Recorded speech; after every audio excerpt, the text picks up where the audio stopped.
Hello friends, welcome back to Technology Wizard and this latest video.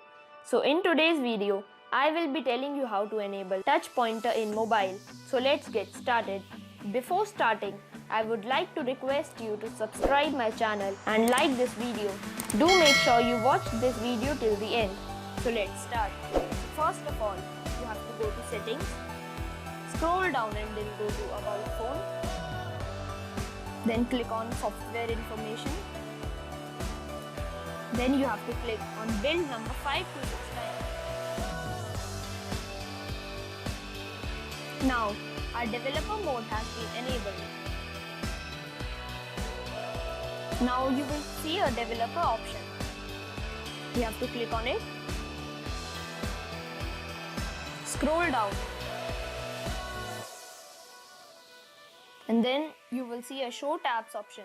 You have to enable it. So now you will be able to see the places where you have tabbed. This is very useful in recording videos. So this is it for today.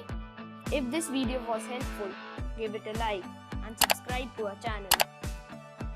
Also hit the bell icon for getting updates on my latest videos.